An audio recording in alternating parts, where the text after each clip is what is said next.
A year on after being hit by a massive corruption scandal that compelled the president to abrogate contracts signed, the Ghana Youth Enterprise and Entrepreneurial Development Agency is set to resume operations, this time, however, under a framework that will be backed by a bill currently awaiting parliamentary approval. New boss Kobi Champon tells Joy News a complete restructuring of the agency is almost through, with a lot of modifications made to the mode of operations and generally to the modules that were previously run. Raised a fundamental issue with it. I completely found it strange that in this day and age you hire a company to train people how to drive taxis. Because my premise was simple. If you wanted to drive a taxi, you go to a driving school, go pay your fees, they issue you with a driver's license, and then you go get a taxi to drive if you have the wherewithal. If you are not, you go to people who buy taxis and give it out on what they call work and pay. You know, so I did not find that situation tenable. But granted, a contract had been signed and the program was rolled out. Subsequently, I don't think with my tenure here that would happen, because it doesn't just add up, you know, for you to be billed when, if you look at the numbers that probably you are going to train, ordinary people picking their own driver's licenses can get into that business without anybody being a service provider for that kind of stuff. The vocational ones, you know, where they hired mothers who were seamstresses and hairdressers to become master craft people and worked for the service providers in training these people. We think if we flesh out this program in a different way to make a more meaningful impact. Let me give you an example. For instance, if you look at Accra, you go to every neighborhood, you find a seamstress, you find a hairdresser, you find a carpenter, you find a mechanic. These are the master people these service providers were recruiting. Join the JN exclusive team at 7 p.m.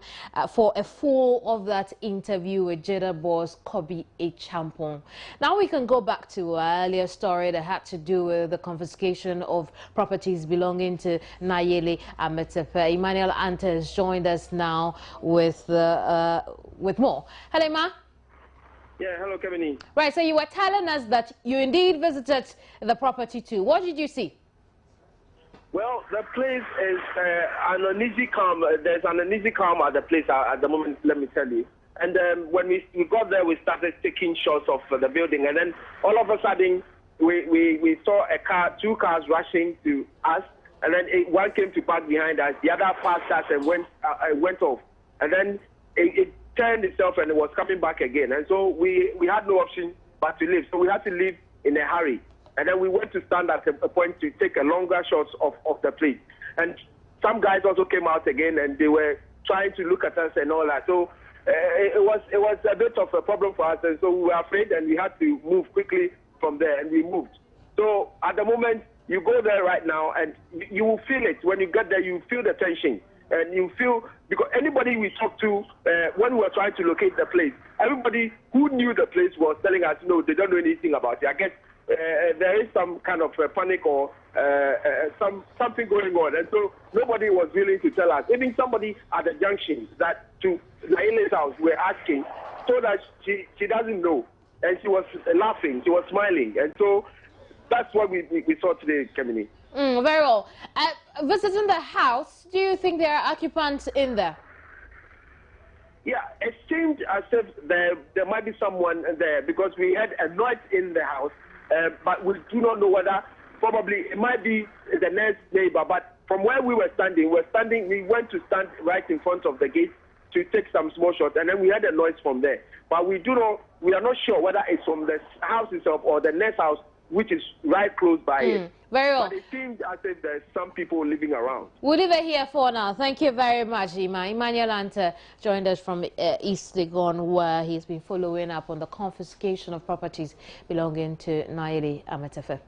Away from that, January 7, 2015 marks 2 years since President John Mahama was sworn into office. These 2 years have seen some ups and downs, with Ghana facing economic challenges, including rising budget deficit, high inflation, inconsistent power supply, among others. Private Enterprise Federation has described the year 2014 as the most difficult year for businesses across the country. The energy crisis in Ghana has been on for over a year now and has led to ongoing load shedding, which is affecting businesses and individuals. The Association of Ghana Industries, the umbrella body of manufacturers in Ghana, has lamented its impact on the economy, with some industries laying off workers. But President John Dramani Mahama, in his New Year message, said Ghana's economy will do well. The president has encouraged Ghanaians to be hopeful about the coming year and stop the cynicism. Afrobarometer survey, which was released in 2014, showed 76% of Ghanaians blamed government for failing to improve their living standards. On the labor front, several unions, including NATS, NAGRAT, POTAG, UTAG, Coalition of Concerned Teachers, the Medical Association, have embarked on various industrial actions to demand payment of one form or the other. So now, we want to examine 2 years on President Mahama's administration. How has it fared?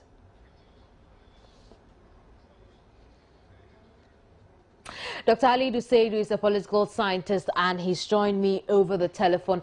But, Doc, you're welcome to the program. Hello, Doc.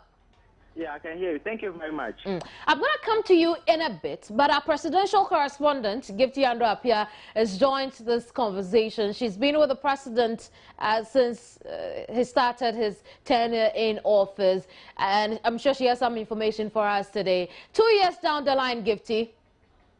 Yes, I'm on the line, Kevin. Absolutely. 2 years down the line, what exactly is the president saying?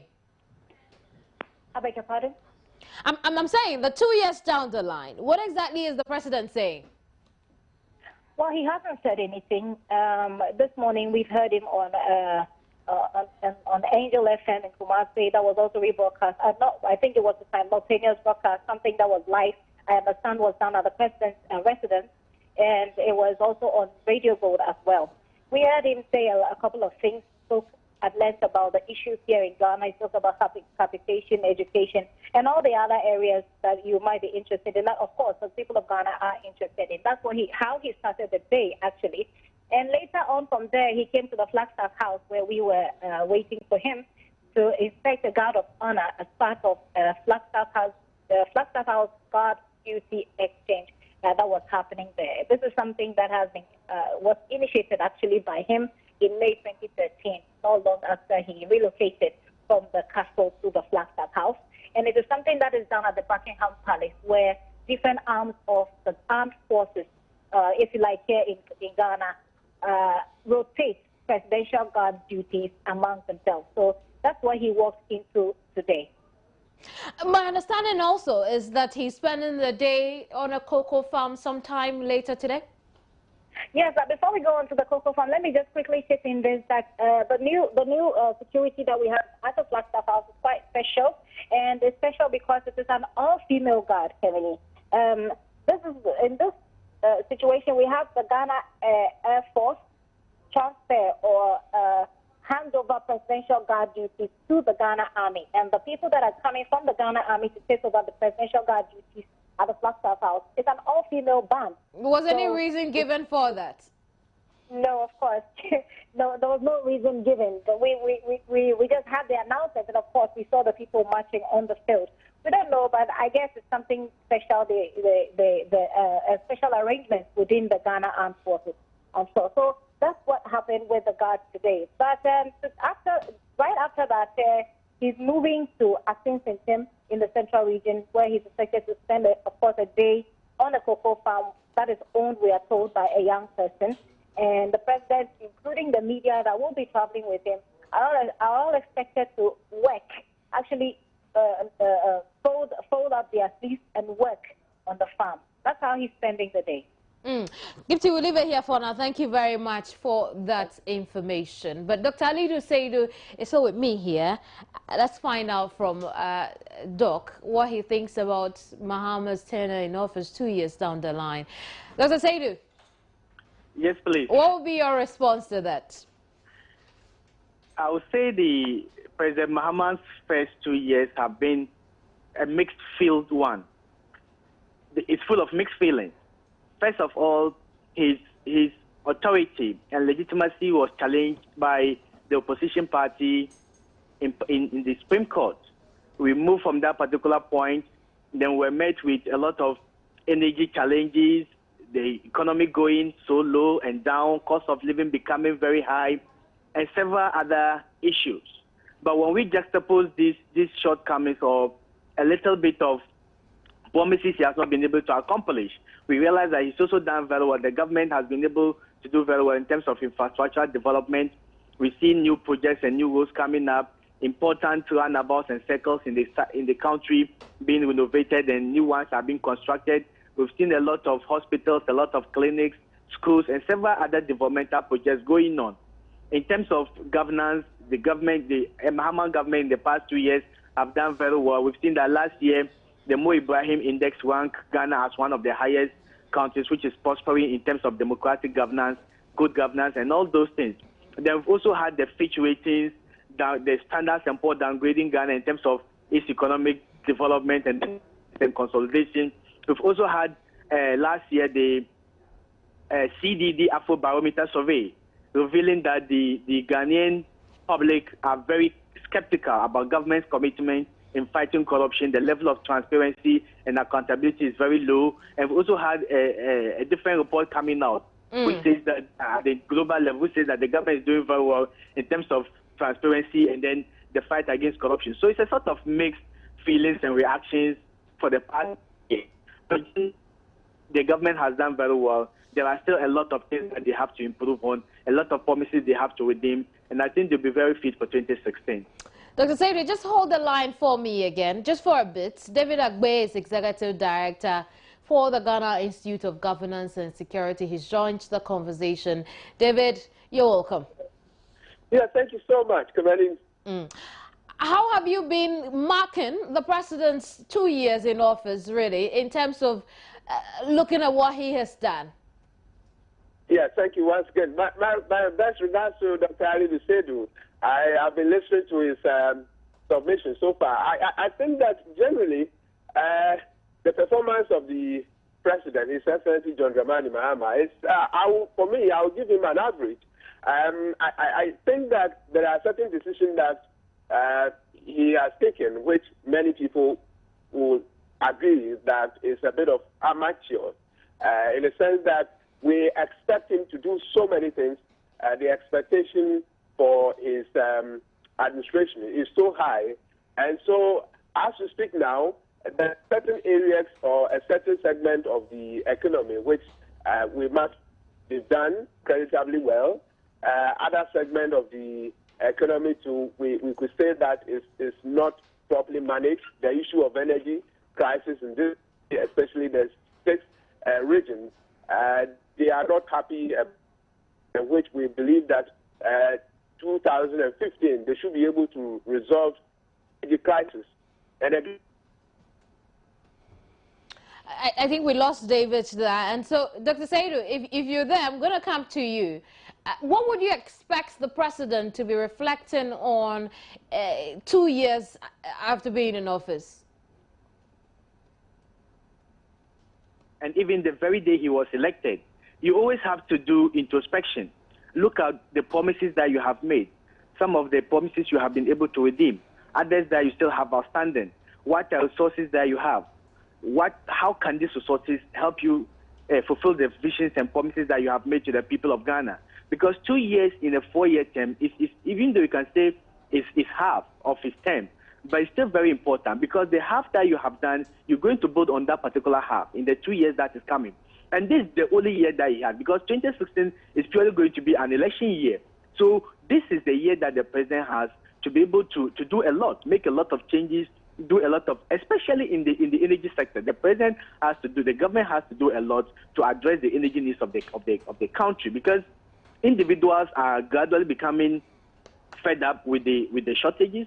Corporate entities and small businesses are being affected, and that contributes to the general impact of people's life in this particular country. It is very important. So I believe he has spent 2 years. The other 2 years, he has only 1 year to redeem most of the promises and then polish up some of the things that he has promised Ghanaians. 2 years, you can do a lot to win an election in 2016. 2 years, you can also do a lot to make Ghanaians more angry and they vote you out of power. So the introspection, and then the thinking must start from now. Very well. David is back. David.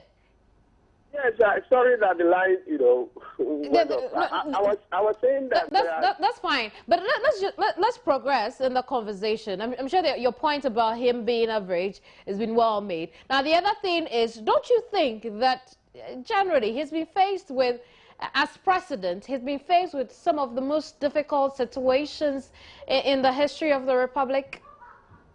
Yes, and that is why, if you're a leader, you need to do a strategic analysis and choice, and then you make a critical decision that will be able to favor the country. And especially that, many people trust him or have higher expectations for him. You need to prove beyond average human level to tell Ghanaians that, yes, you are the one who actually, that people have entrusted every resources into your hands. So, and for you, you don't think he's done well in that circle? Yes, he hasn't done well. We thought that by now he should have been more resolute, more solid on the ground, such that decisions that he would take will be in the favor of the country. But as you see it now, it looks as if some of the decisions are a bit of amateur, and we don't like it that way. Then I ask you the same question I asked Dr. Saidu. What should his reflections be as he marks 2 years in office? Yes, but by now, for us to reflect, we thought that we shouldn't have experienced this kind of energy crisis here and there. For so long a time, we should be able to resolve this kind of energy, which many people are bashing him left and right. It's not good enough. He has so much experience that some of these basic things, they should have been able to resolve it. And so those are the concerns of many Ghanaians. It's not good for our industry. It's not good for domestic uses of, power. And so by now we should have been able to resolve it. But they are fighting hard. They are working hard to be able to work on it. But we thought that they should have, Well, thank you very much, gentlemen, for your time. Now, David Agbe is Executive Director for the Ghana Institute of Governance and Security. Dr. Alidu Saidu is a political scientist. Away from that conversation, destroyed barbed wires preventing Ivorians from entering Ghana through unapproved routes in Elubu still not fixed 4 months after the due government's attention to the problem. The barbed wires which prevented Ivorians from entering Ghana through unapproved routes in Elubu got destroyed some 4 months ago but have still not been fixed.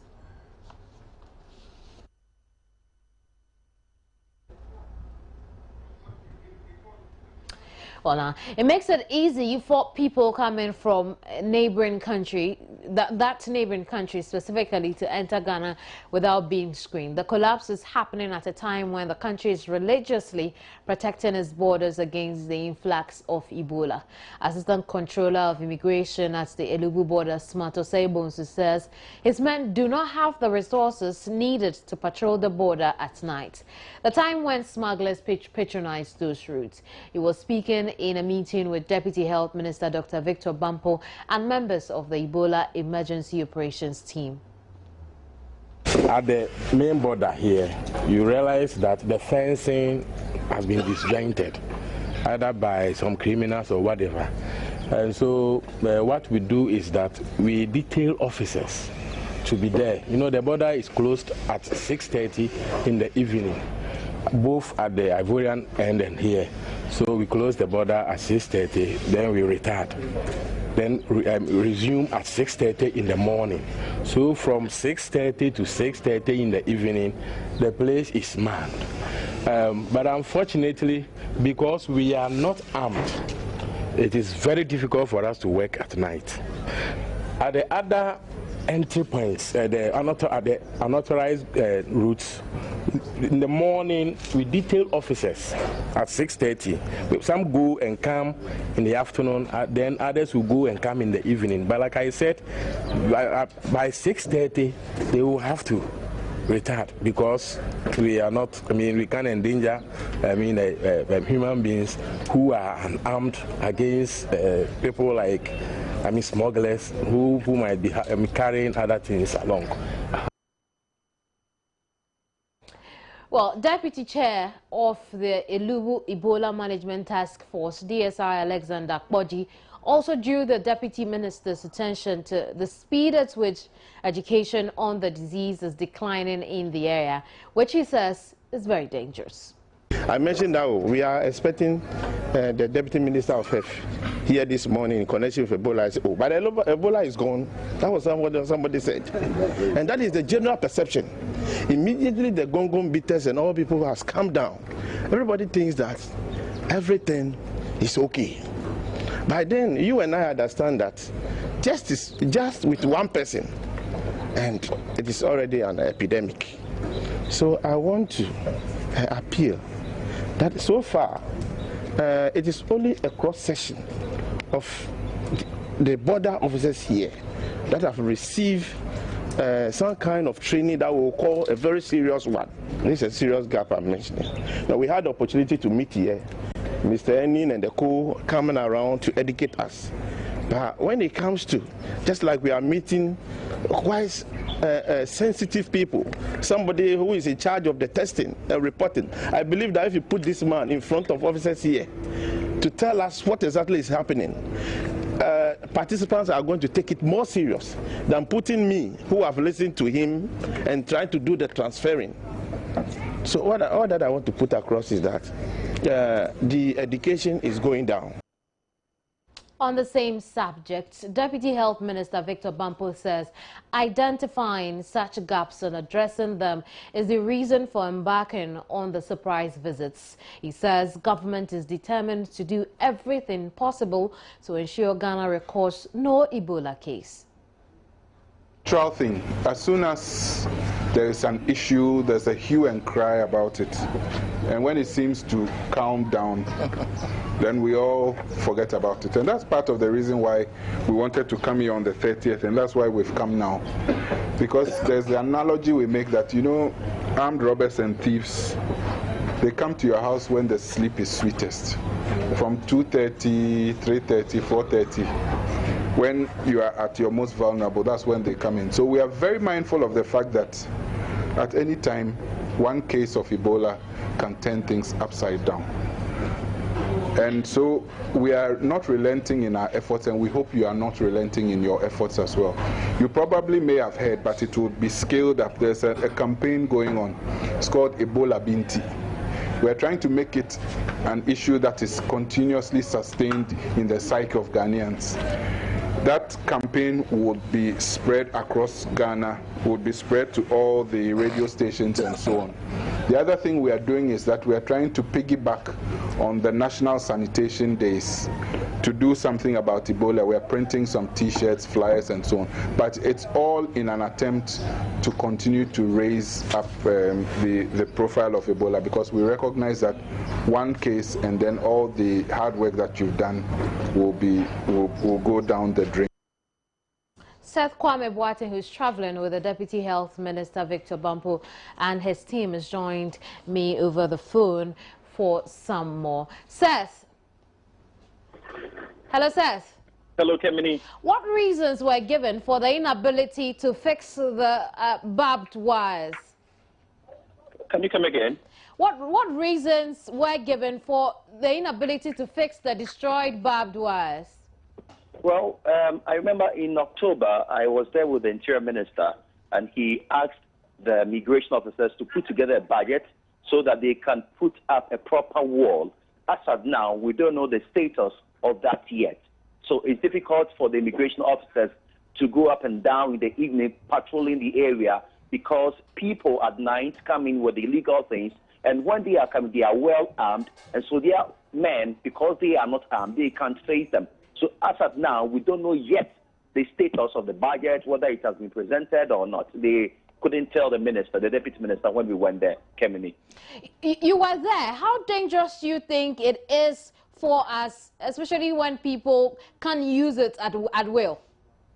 It means that foreigners or from people from other countries, for example, those coming from Gambia, Liberia, and they use Cote d'Ivoire, they can enter Ghana because of these unapproved routes. And here is the case. We are trying to ensure that we protect our borders so that we don't record any Ebola case. In case any of them use Ivory Coast, they can use these unapproved routes and enter Ghana. It's quite dangerous because when I went there in October, I saw the picture. I saw it myself.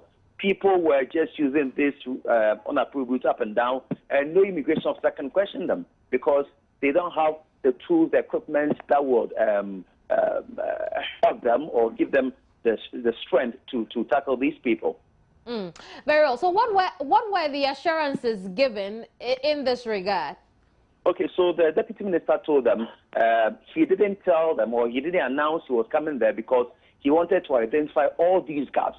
So he's here with his team, and any gap they notice, they write it down, and they are going to solve some of them. Some of them, he's given assurances, will be solved by next week. So he's here with his technical people. Any gap they notice, they identify, they write down, they discuss among themselves, and they assign time they're going to fix these gaps. What more did you observe on these surprise visits or this particular surprise visit together with the health minister? Okay, so we were in Jomero as well, some of the border areas, and interestingly, we got to a place, Yahweh Waf, where they told the minister that there are only 3 port health officers there, and they are supposed to work from 6 a.m. to 6 p.m.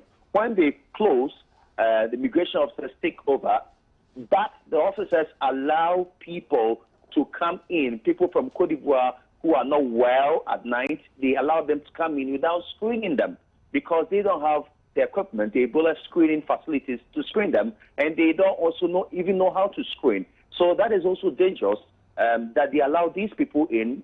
They told the minister there's nothing they can do about it. So they want to be trained, and they also want equipment that would enable them screen people. From there, we went to some hospitals to check their holding areas that they have. This morning, the minister has been to the Regional Health Directorate where he met with the district health officers in the region. He spoke quite a lot about a number of things. One of the issues that came up was the health insurance payments, the delays. And the minister said in the next 4 weeks, government will start paying them. And he said he should be held responsible if they don't see anything. But he also mentioned that government, they are about introducing some reforms because they have realized the current health insurance is not sustainable. So they are introducing some reforms that will make the health insurance package sustainable. As we speak, we are at the Efiankwanta Government Hospital, Regional Hospital, where he's meeting with the Ebola team here to find out how prepared they are, the things they will need, and how best they can help them do their work. Very well, we'll leave it here. Thank you very much, Seth, for your time. Seth Kwame Boateng joined us on his tour with the Deputy Minister of Health, Victor Bampo. Well, there's business ahead here. Don't go away. Well, in business news here on News Today, government is hoping to realize about 144 million Ghana cedis as revenue from the 17.5% VAT on fee-based financial services. The tax was introduced last year but took effect from January 2015. The Ghana Revenue Authority says everything has been done to ensure a smooth execution of VAT on fee-based financial services. There are, however, concerns that the necessary education has not been carried out for the public, while some banks are not well prepared for its introduction. Well, you're still here on News Today, and my name is Benedict Owusu. Let's talk sports now. And former Black Stars defender Tony Bafo is calling on football administrators to involve ex-footballers in the running of clubs and national teams. According to Bafo, such persons have the requisite qualifications needed to beef up what already exists. Tony Bafo was speaking on the maiden edition of the AFCON Diaries on Joy 99.7 FM. Involved on management committees like Kwame Ayu, Augustin Himfol under 20, Kwame Ayu, Black Stars, Odata Lamte under 17, CK Akuno, Augustina Himfol. We need the likes of Frimpong Manso also to come back to be more involved. Kwesi Appiah was a head coach, Maxwell Konedo's there. That's what I want to see. You see, that's what I've been talking about all these years. We have the Ablade Kumas in Tema. We want them to come out. They are joining us. And you know, as a time, one thing we must learn is to be patient and to have a plan and to have a vision and then to implement the vision with the right people. You know, it has to start from home first before you tranche the frontier. Yeah. And, you know, my saying is always, there's no elevator to success. You must take the stairs. Sometimes former players think when they stop their career, that's it. I'm going to be an FA president, I'm going to be a head coach. There are people who are special, of course, but it doesn't happen like that. It comes with time. And you understand, you can only make an impact when you're in there. So that was ex-Black Stars defender Tony Bafo on last Monday's edition of the Joy Sports Africa Cup of Nations Diaries. And we'll talk of the Africa Cup of Nations. The Black Stars are now in Sevilla preparing for the tournament. And this afternoon, there is a big game coming up for the team. That's going to be their first pre-AFCON friendly against Portuguese side Ol Hanese. And Coach Avram Grant will definitely use that game to assess his players and also get to name his final squad, because he's supposed to name a 23-man squad by close of today. That's the deadline from CAF. I've been joined in the studio by my two colleagues, Daniel Odro and Delali Atiasi of Love FM. We'll just look at the squad, the players that they feel should be in the squad going into the tournament, and overall the kind of squad that Ghana should present at the tournament. I'll start from my extreme left, that's Delali Atiasi, and Daniel Odro just close to me. So Dela, what kind of squad should Avram Grant present to CAF by close of today? Well, I think he's been with the squad for the past 10 days, or about 7-8 days. And I think that he's taking his time to observe the team. By now, he should know the players that will be relevant for him at the competition come next week. But honestly, I've been monitoring the progress of some of the players before they came to the AFCON. And I will be very surprised to see somebody like Kwesi Appiah coming in the team, because if you really go back to what he's done in the past season and the last two, you will see that probably will not be too much cut for the competition. When it comes to central defense, a player like Edwin Jima, who is not a cut-out central defender, has been pushed into that role. We already have John Boy, we have Awar Mohammed and the other guys there, so I think that Edwin Jima can drop from there. And then also there is Amate, who I don't think has got that much for Ghana when it comes to the AFCON, because looking at what happened to Ghana at Brazil 2014, I think this is the best opportunity for the Black Stars to use to, you know, to bring back, you know, win the support of Ghanaians again. And I think that if these three are out, we'll just concentrate on the others and make sure that we are able to get something to, you know, boost the image of the Black Stars once again. Today, the friendly is coming on, but I think that it's just a dress rehearsal as well. I would not be surprised if Coach Avram Grant now knows the 23 already. He will just be using this one as another dress rehearsal. Well, Daniel, Avram has asked Majid Waris and Jeffrey Schlupp, you know, to join the team for the medical team to assess them. You think it's necessary?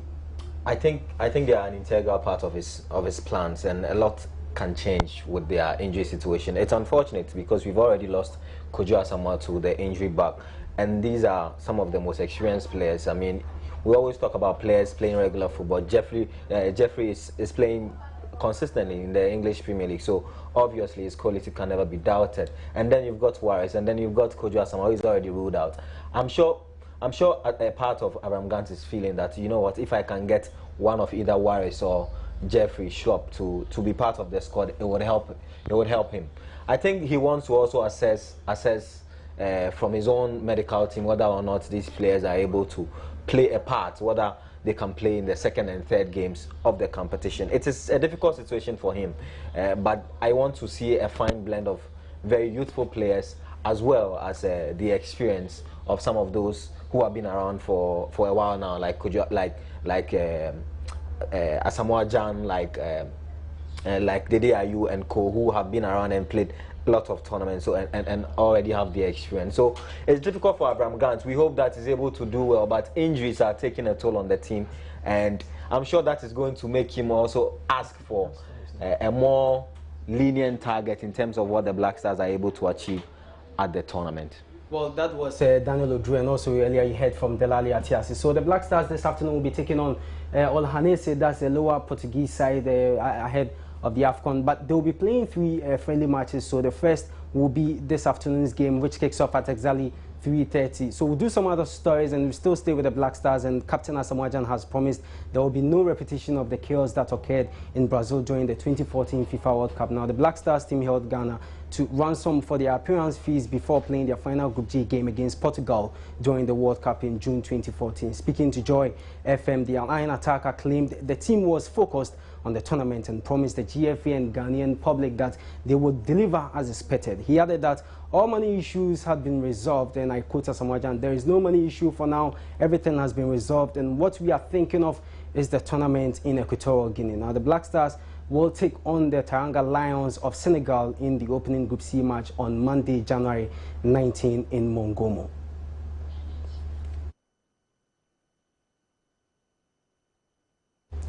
So remember, there is a game this afternoon. The Black Stars up against the Portuguese lower tier side, Olhanese, in Portugal. We'll keep you updated on the Black Stars as they prepare for the AFCON tournament, which kicks off in exactly 10 days' time. My name is Benedict Owusu. The show continues with Kemeni. Stay.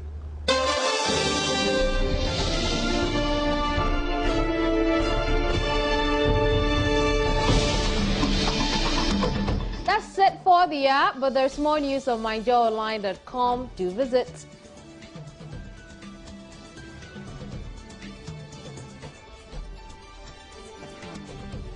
What do I say? Thanks for your company here. My name is Kemini Nyamani Amano. Have a good